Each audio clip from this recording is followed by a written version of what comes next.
Hadith numéro 9. Le rappel de Dieu, dhikr et l'apaisement du cœur. Le prophète sallallahu alayhi wa sallam a dit: Allah, à lui la puissance et la grandeur, dit: Je suis à l'égard de mon serviteur selon ce qu'il pense de moi, et je suis avec lui là où il m'évoque. Par Allah, Allah se réjouit plus du repentir de son serviteur que l'un d'entre vous retrouvant sa monture égarée dans le désert. Celui qui s'approche de moi d'un pan, je m'approche de lui d'une coudée, et celui qui s'approche de moi d'une coudée, je m'approche de lui d'une brasse. Et celui qui se dirige vers moi en marchant, je m'approche de lui avec empressement, rapporté par Al-Bukhari et Muslim. Le premier enseignement à retenir dans ce hadith, c'est d'expliquer ce qu'est le hadith Qudsi. Pour ce faire, on va partir du Coran. À partir du Coran. Qu'est-ce que le Coran? Le Coran, c'est la parole, le sens, les mots, tout vient de Allah Azza wa Jal. Ce n'est en aucun cas les mots du prophète sallallahu alayhi wa sallam. Il dit exactement ce que Allah tabaraka wa ta'ala lui a révélé. Alors que le hadith Qudsi, ce sont les mots du prophète, mais le sens est divin.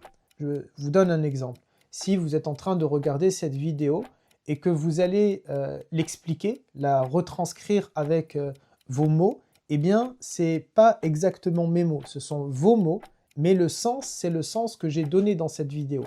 Eh bien, le hadith Qudsi, c'est exactement pareil. C'est le sens qui vient de Allah Azza wa Jal et ce sont les mots choisis par le prophète sallallahu alayhi wa sallam. Le deuxième enseignement, c'est il nous montre l'importance du dhikr. Allah Azza wa Jal dit dans le Coran: Afala bi dhikrillahi tatma'innal qulub. N'est-ce pas par le rappel de Dieu, par l'évocation d'Allah Azza wa Jal, que les cœurs vont s'apaiser, que les cœurs vont se tranquilliser. Et ce hadith s'inscrit parfaitement dans cette logique-là. Le troisième enseignement, c'est Tawbah. On ne peut pas simplement dire Astaghfirullah. Lorsqu'on commet un péché, cela implique 4 actions. Tout d'abord, il faut regretter avec amertume, avec sincérité ce que l'on a commis, ce que l'on a fait. Deuxièmement, il faut cesser son péché immédiatement. Troisièmement, il faut demander pardon à Allah Azza wa Jal et notamment en effectuant une prière de 2 unités.